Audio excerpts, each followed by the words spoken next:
Assalamualaikum warahmatullahi wabarakatuh. Nama saya M. Akbar Fadilah dari kelas 11 TKGA. Hari ini saya akan presentasikan tentang penjelasan DNS server. Oke, mari kita akan mulai. Pengertian DNS server. Domain nama server atau DNS adalah sebuah sistem yang menghubungkan Uniform Source Location atau URL dengan Internet Protocol Address IP address. Normalnya untuk mengakses internet Anda perlu mengetikkan IP address sebuah di website. Cara ini cukup merepotkan sebab Anda perlu punya daftar lengkap IP address website yang dikunjungi dan memasukkannya secara manual. DNS adalah sistem yang meringkas pekerjaan untuk Anda. Kini Anda tinggal mengingat nama domain dan memasukkannya dalam address bar. DNS kemudian akan menerjemahkan domain tersebut ke dalam IP address komputer yang pahami.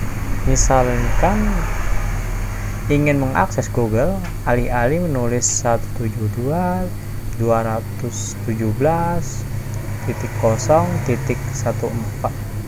ke dalam address bar, Anda tinggal masukkan alamat google.com. Fungsi DNS server. 1. Meminta informasi IP address sebuah website berdasarkan nama domain.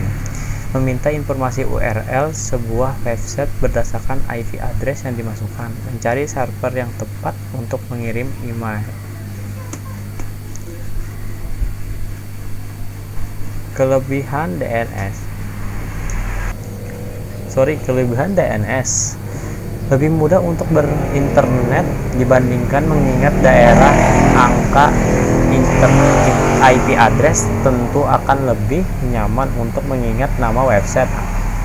Hadinya DNS telah berhasil menjembatani komunikasi antara pengguna internet dengan komputer. 2. Lebih sistem dalam penggunaan. Anda bisa menggunakan nama DNS yang sama meskipun ada perubahan pada IP address yang digunakan. Dengan demikian, akses pengunjung ke salah satu website tetap bisa dilakukan meskipun terjadi penggantian IP address. 3. Lebih mudah dikonfigurasi. Saat terjadi kendala pada IP address yang digunakan, Anda bisa mengganti dengan IP yang berdasarkan dengan mudah. Cukup dengan melakukan update data pencocokan DNS dan IP address. Hal ini akan menjelaskan lebih lanjut pada cara kerja DNS. 4. Lebih aman. Ketika penggunaan sistem DNS, semua aktivitas transfer data online akan melalui server DNS yang terjaga keamanannya. Sistem tersebut akan mencegah upaya peretasan yang coba dilakukan oleh pihak tidak bertanggung jawab. Jadi website akan menjadi lebih aman. Bagian-bagian DNS. Prinsip dasar cara kerja DNS adalah dengan cara mencocokkan nama komponen URL dengan komponen IP address. Setiap URL dan IP address memiliki bagian-bagian yang saling menjelaskan satu dengan yang lain. Jika Anda kesulitan membayangkan teknisnya, anggap saja ini seperti kegiatan mencari buku di perpustakaan. Ketika Anda mencari buku di perpustakaan, biasanya Anda akan diberi kode yang menjelaskan letak buku tersebut. Kode buku perpustakaan tersebut dinamai Dateway Digital System atau DDS. Biasanya ini terdiri atas kode topik buku, kode nama belakang penulis, dan kode tahun buku diterbitkan. Kira-kira prinsip yang sama diterapkan dalam DNS. Untuk memahami lebih dalam, Anda perlu mengetahui bagian-bagian URL yang tersusun dalam terneksi dan DNS. Sama seperti kode buku perpustakaan, setiap bagiannya menjelaskan bagian domain.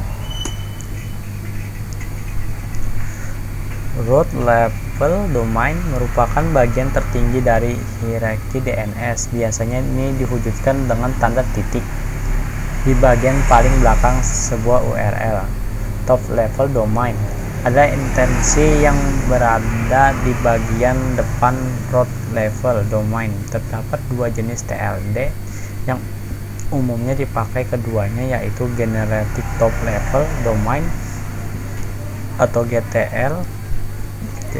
GTLD dan Constraint Code Top Level Domain CCLTD. GTLD biasanya menjelaskan sifat instruksi dari pemilik web. Katakanlah website untuk tujuan komersional biasanya memiliki kontensi com lalu edu untuk institusi pendidikan dan gov untuk lembaga pemerintahan. Di sisi lain, CCLTD merupakan ekstensi yang menjelaskan asal negara dari pemilik situs, misalkan akhirnya ID untuk website Indonesia, AU atau Australia, UK untuk Inggris, dan sebagainya. Second level domain ialah nama lain untuk domain itu sendiri. Ia sering digunakan sebagai identitas institusi atau branding. Dalam kasus URL Wikipedia, orang yang dimaksud satu orang di Wikipedia. Domain third level domain atau subdomain merupakan bagian dari domain utama yang terdiri dari apabila domain diibaratkan sebagai rumah, subdomain adalah salah satu ruangan khusus di rumah itu sendiri. Hostname atau bisa disebut dengan skyline ini merupakan bagian yang mengawali sebuah URL. Bagian ini ditunjukkan sebuah fungsi dari website atau halaman. Contohnya paling banyak digunakan yaitu HTTPS atau Hypertext Transfer Protocol Security.